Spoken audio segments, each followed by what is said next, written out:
In contemplating the essence of the Ferrari F50, we are immediately struck by a sense of humility, a profound reverence born from the memory and legend of this automobile. The F50, more than a mere agglomeration of technical specifications or historical performance metrics, embodies a legacy. Remember, this vehicle, almost 28 years young, stood as an unparalleled symbol of rarity and exclusivity in the automotive world of the 1990s.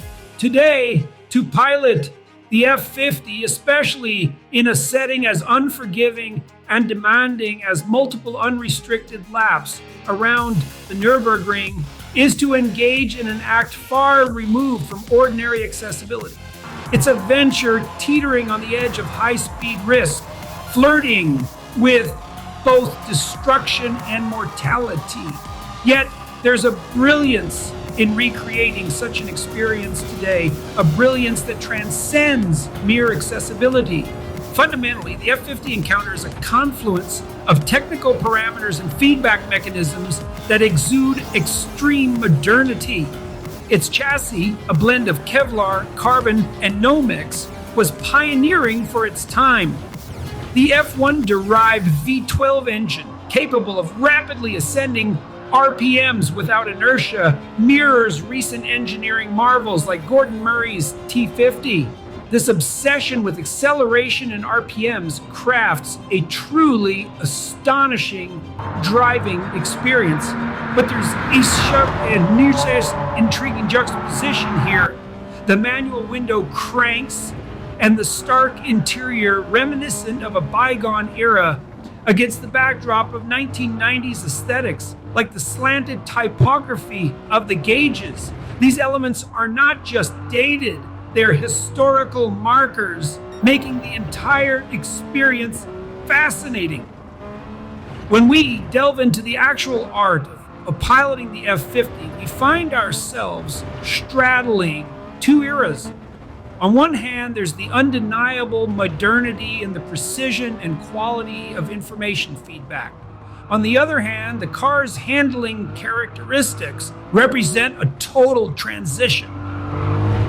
The F50 demands a perfect alloy of light brake application and gentle acceleration for optimal cornering.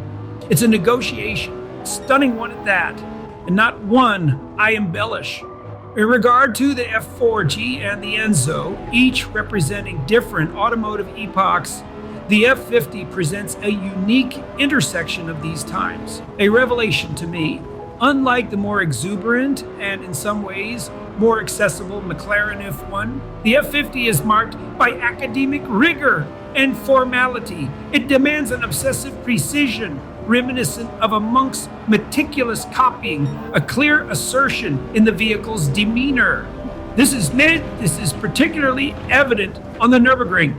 Perhaps not so in racing, but there's a profound labor involved. And yet, when one is just in their execution, these automobiles continuously reward excellence. Yes, there is difficulty. The clutch must be perfect. Here shifts précis, accélération progressive, and braking meticulously. Top or red, the tactility and fineness required of the driver are demanding, but the reward is commensurate with the understanding, knowledge, and sheer expertise in piloting that the F50 demands. To achieve a time of 7:21 on the third lap of such a brilliantly chaotic yet orderly crusade is a staggering and profoundly impressive achievement, making the F50 5 seconds quicker than the glorious Enzo, which was deemed to appear only 7 years later. The F50 is deeply moving and poignant. It retains the power to intimidate and reconnect us with an era when the emotion elicited by hypercars stemmed from what their creation signified for the brands bold enough to venture into their making. They were not about profitability or speculation. They served as an invitation to transform oneself into a test pilot, to partake in the pursuit of a technological and hedonistic apex. It is a 8.1, which does not mean anything